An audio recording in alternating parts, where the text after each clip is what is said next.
Derdi peygamberin derdi däni şoňa berilen oglan gowgulak as. Ey oglan eke, enen däni oglanlykda dünýeden ötdi. Ataň oglanlygynda dünýeden ötdi. Ene ataň mehrinden mahrum galan oglan kulak as. Dogurdur enen ataň dünýeden ötdi, amma bilgin seni dünýäge getiren en ataň ýok da bolsa, seni dünýäge getiren Allah Zul Celal badyr.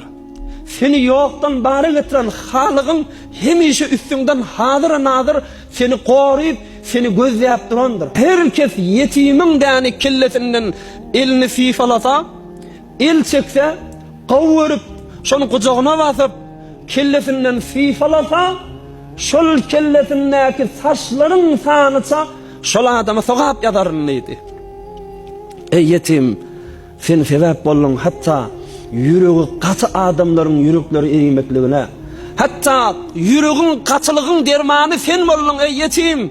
Ki Peygamberimiz Aleyhissalatu vesselam'dan sorulanda men yüreğim katıya şonu näme bilen yumşadayn diýilende Peygamberimiz ona aýtdy imsah ra'sal yetim, bir yetimin kelletinden sifala, şonuň maňlaýyndan okşa, şu yetimi sifalasaň yüreğin akar, eriýer, yumşar, Allah'ın muhabbetine, Hudaý Taala'nın bereketine duş bolar diýdi. Sana entik muhabbet eden adamlar şudur derece kazanacaklar. Senin özün eger sabr edip Allah'ın salih bendesi bolup gitsem dagy näme dereceler Allah sana üçin teýýarlap goýandyr. Bir al fikret şoňa.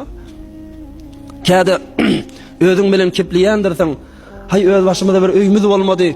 Onuň öýünde, muň öýünde yetim bolup galyp, enem bolmady, atam bolmady. Hudaýa näme takdirlenmeň maňlaýma ýazypdyrsyň diýipdi.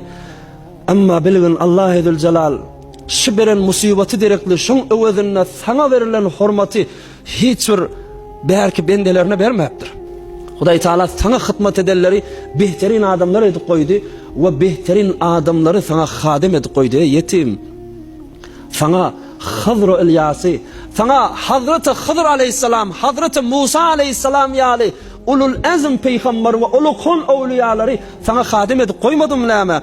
Ve emmel cidaru fekana li gulamayn yetimayn fil Medine.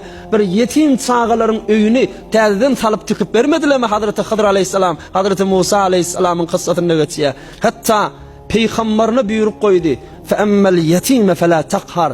Hiç hatan yetimi däni qaharlanmarsyň. Yetim oglany haru zelil etmersiň. Yetim oglany hemişe fiýle edersiň diýip peygamberine buyurup koydy. Sen hakyň Allah'ın ýanyna şu kadar mahfuzdur. Mes'ey oglanlygyna yetim bolup galan oglan gowgulak as. Oturdy fikret. Aya sen özüňe Hudaý Taala ne kadar hormatlar, ihtiramlar, ne kadar ha beýik makamlar, ne kadar ha günäliňi ýuwup ulu derejatlar Hudaý Taala saňa üçin berjekdir. Hiç haçanla şu kyn imtihany yeňil sanamagyn, agyr ýük bilmegin özüňe.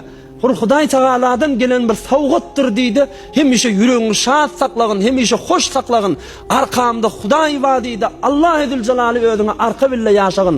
Eger ýaşaýşyňda halal haramy saýgaryp ýaşasaň, günä sogaby saýgaryp ýaşasaň, şeýdipde ul olup däni şu dünýeden ötüp geçseň, bilgin Hudaý Taala sana gözüň görmedik, gulagyň eşitmedik, belki yüreği düşmedik zatlary sen yetim üçin teýýarlap goýandyr.